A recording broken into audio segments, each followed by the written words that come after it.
Another glorious day out on the bike. Hoo-ha! Well, I've actually been out riding the Royal Enfield Himalayan Scram 411 or 411, whatever you want to call it, in comparison to the Brian staying. Not getting rid of the Brian.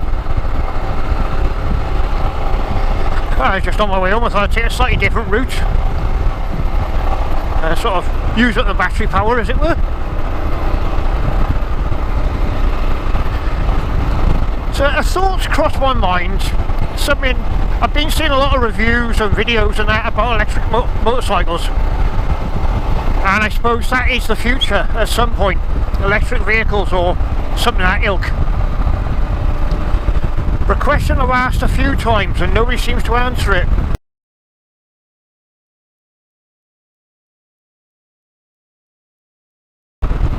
How practical are they really at the moment? Now, don't get me wrong, I've got nothing against electric bikes. I think it's a great idea and the technology is wonderful. Yeah, you see them at the TT, you see the electric cars, the performance you can produce, amazing. Let's talk real world here.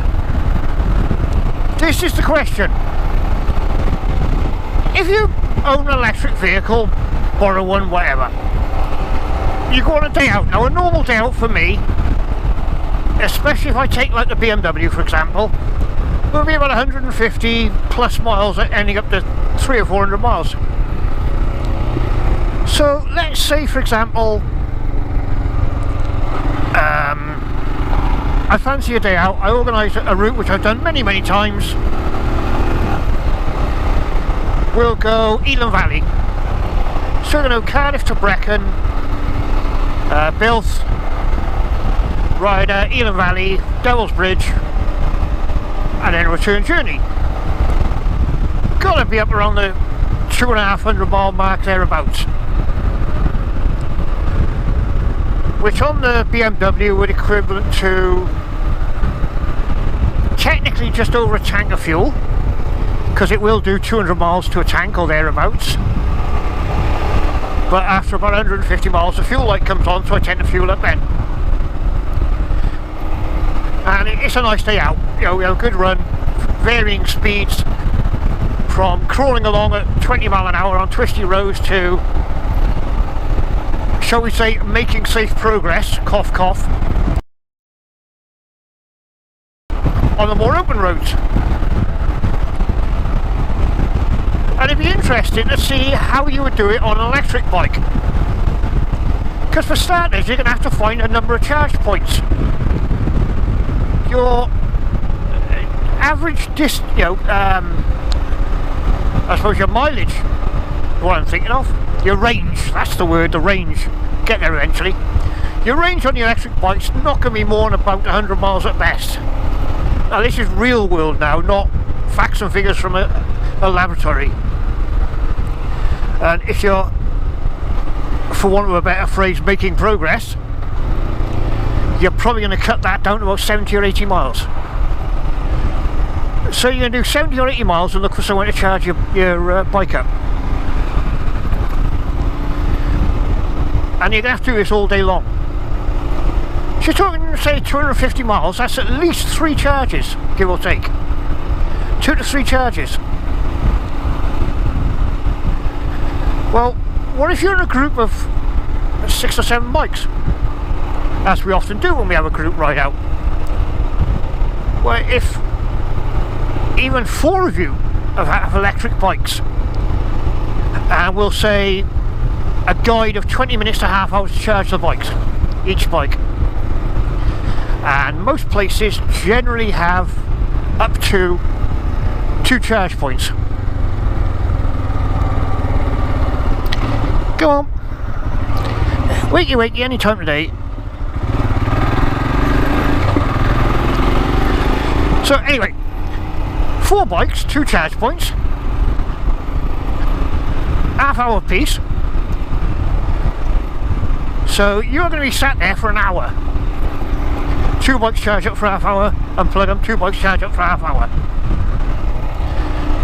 if you're going to be sat there for about an hour and you're going to have to do that 3 times, that basically means you're adding 3 hours to your day, minimum.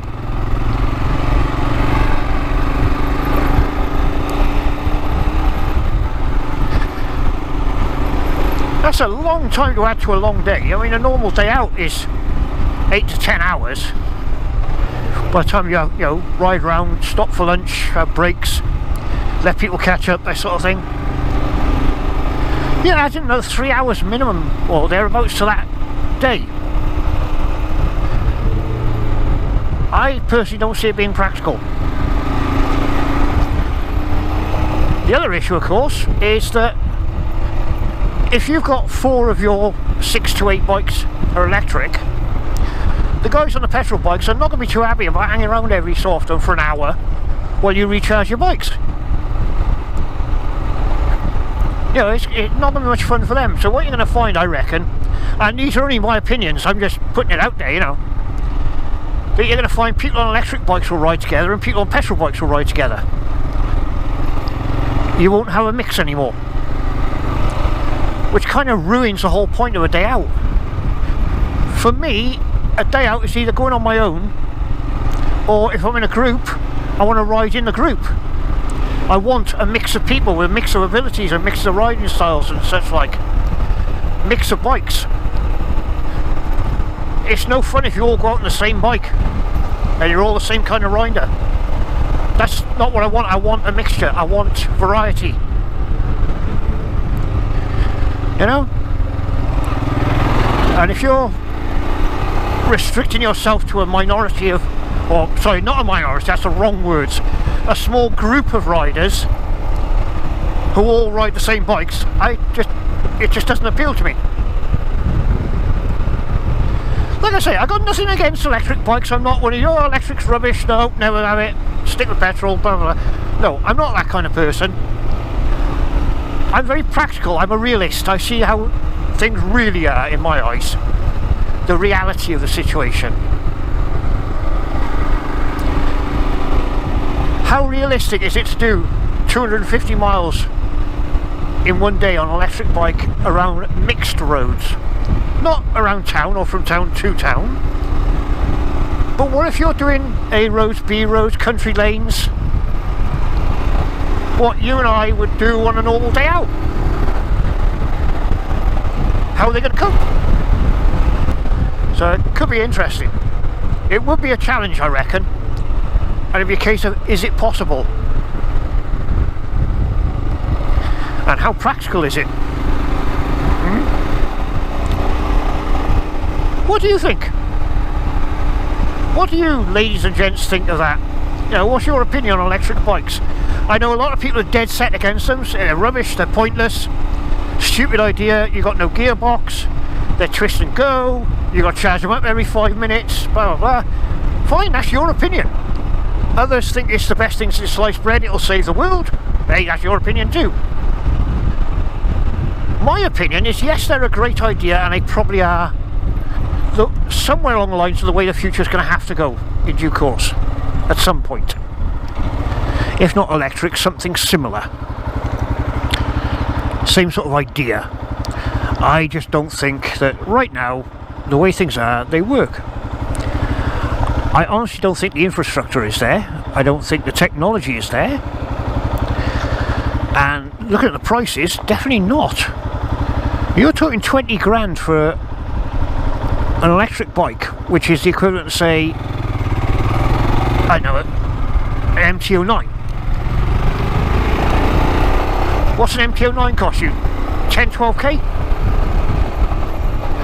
Whereas the electric bike will cost you 20k. Then you got, alright, you can argue the servicing costs of the electric bike are way cheaper than the petrol bike because there's basically next to no servicing involved. And they're cheaper to run because they're cheaper than petrol, blah, blah. Economy wise, yeah, I'm sure they are practical. But 20k for an electric vehicle, electric bike, it's a lot of money. My other issue with electric vehicles in general at the moment, and I say at the moment, I was watching a TV programme the other day about roadside recoveries, etc., and a car transporter caught fire and it was carrying electric cars. One of the cars had caught fire and the fire brigade had put the car out, but they were still dousing it in water because they were worried, because I believe it was a chemical reaction in the batteries could reignite and they could catch fire again, so they had to keep soaking it in water. Well, when they were happy that the thing wasn't going to catch fire, it was loaded onto a transporter and taken back to the recovery yard. But the fire crew had to follow in their fire engine in case it caught fire again. And once said vehicle got back to the recovery yard, it was dumped in a huge great skip of water and left in there for like a week in case the batteries caught fire. That's ridiculous. What you're saying is if these electric cars catch fire, even though you put them out, there's a possibility it might catch fire again. So you've got to involve a fire crew to come out, put the car out. They've then got to stay with the car till it goes to the recovery company. And once it gets back to the recovery yard, the recovery company has to dump it in a massive great vat of water and leave it there for a week or so in case it catches fire. That's not good. That is definitely not good. As things stand right now, 2022, July 2022, no, I would not have an electric vehicle. I do not think they work well. I don't think they're practical enough for what to take over from petrol.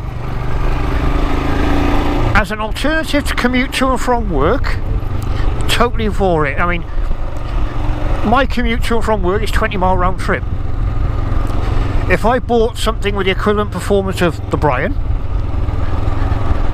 I think I'd get a range of say 60 to 80 miles, so three shifts at least to and from work, and I work a 3 on 3 off shift pattern is fine.